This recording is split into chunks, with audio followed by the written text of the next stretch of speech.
What's up, YouTube? Coming at you guys today with a high drag review of the Kahles K16i. This is an optic I've owned for about a year and a half now. Because of COVID, I don't have a crazy rounds count with it, but I am over 1,000 rounds at this point. So these are more than just introductory thoughts. Have taken a class with it, and so I've got some history with this optic. I won't bore you guys with the specs. I know you can look that up online, but it's a real lightweight optic. This is a second focal plane optic, which I do prefer for low power variables because the reticles can be hard to get right on first focal plane low power variables. Just getting right into the review, a lot of ink or airtime has been spilt on the quality of the glass, and it is just phenomenal, guys. Looking through it seems like you're looking through nothing at all. If you didn't have the tube there, you wouldn't know glass was in front of your eye. This Austrian glass is about as good as I've seen.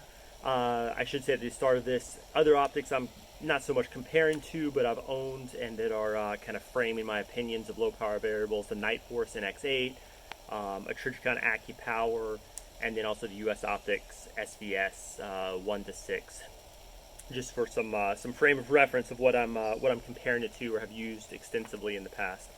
So the eye quality, or the glass quality, is phenomenal. Love it. The color transmission, everything is great. I'll cut in some videos. Next up, I really appreciate the eye box. This eye box is as good as I have seen in a low power variable. And so not only does that mean you're able to stay far back from the optic, but also it's very generous if you're shooting underneath the barricades. I was running some barricade drills with this. This does better than any other low power variable I've shot with. Obviously, with unconventional head positions, the red dot's always going to be a better choice.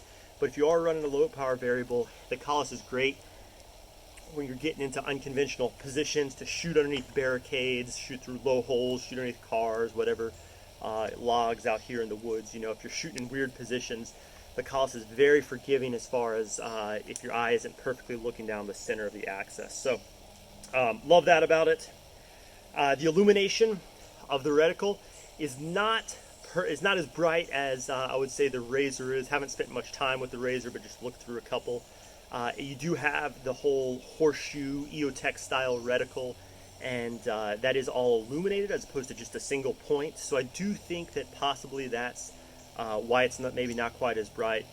It's still very good. I'm cutting in some footage here so you can see on a bright day it does get a little faded out during the noon sun.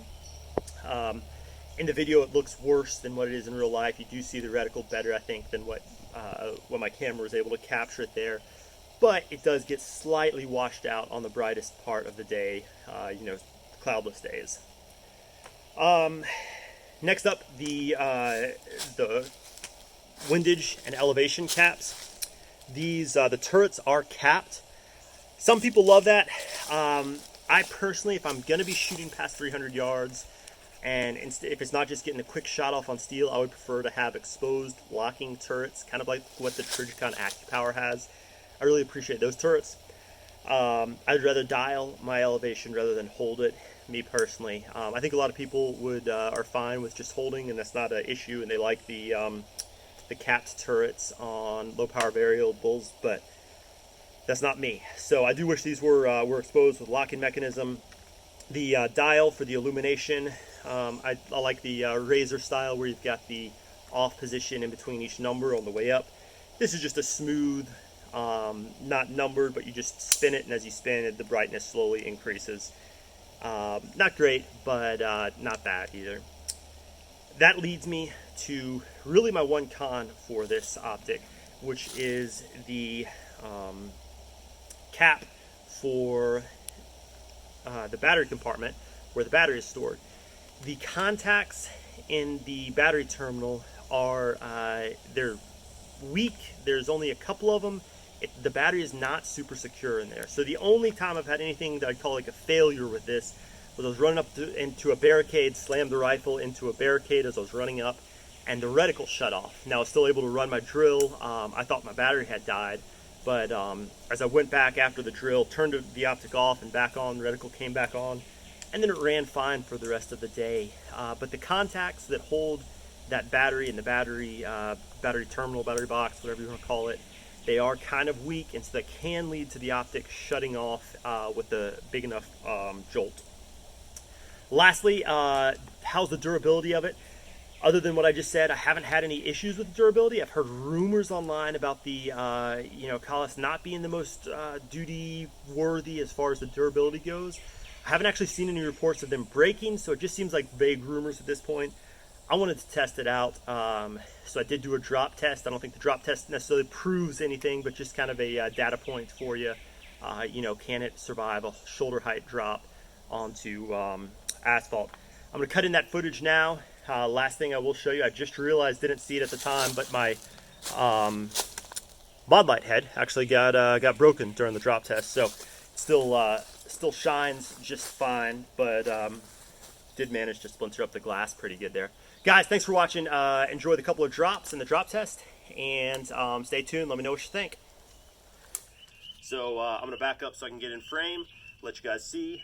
I am starting with the reticle on. I do expect that reticle, I'd say there's a decent chance that's turned off, but hopefully the glass is intact and still very usable at the end. Let's see what happens.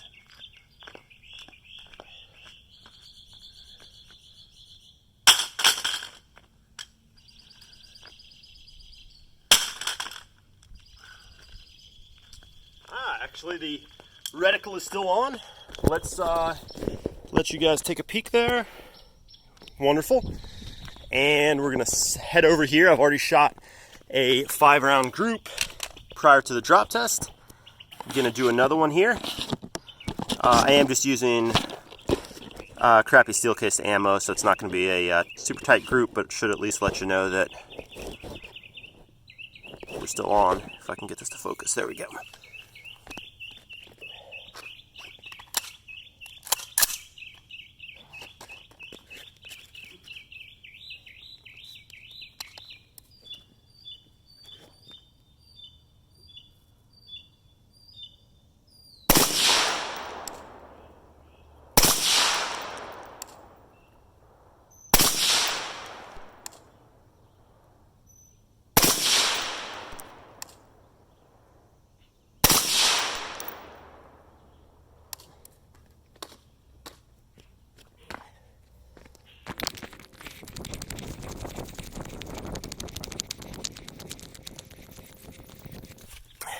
Alright, so shooting, this is steel cased again, and I've got a 50-yard zero, so it's a little high here at 80 yards. Here's the group pre-drop, couple of flyers with that steel cased, and here's the group post-drop. So I'm guessing these two were just underpowered maybe, or maybe a tribute to my bad shooting, but it seems like we were grouping high and slightly left of center with this ammo, and again, same thing here. So I'm going to say the Kahles passed the drop test.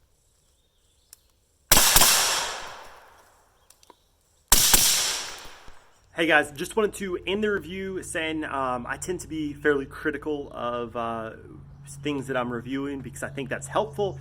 I think if you're buying something, you don't want to see a 10-minute review of, oh my gosh, this is the best optic in the world, I love this thing. So anyways, I do tend to try and find the negative things, present them, and be honest with that because I don't think there's a perfect optic or perfect rifle, perfect anything out there. So I do want to say though, the Kahles, I love this optic. Despite the illumination not being quite the best, despite maybe not having the turrets exactly how I'd like them, I don't plan to sell this. I'm constantly buying and selling stuff, guys. If I find something that I don't like, I play around with it for a few months, kind of confirm my thoughts on it, and then I'll ship it away. But this is one I don't plan on selling. I'm gonna have this one for as long as well, I say that now, but don't plan on selling it. It's a great optic. The eye box and clarity is just phenomenal, and that more than makes up for some of the things that I'm not so crazy about. So that's my big picture. Too long didn't read on it is absolutely worth it. Well, worth it's up to you, but absolutely, if you're gonna spend that much money on an optic, it's probably the one you want. If you prioritize 1x performance, and if that's what you're looking for most, then I think the Kahles is the one to get. Thanks for watching, guys. Bye-bye.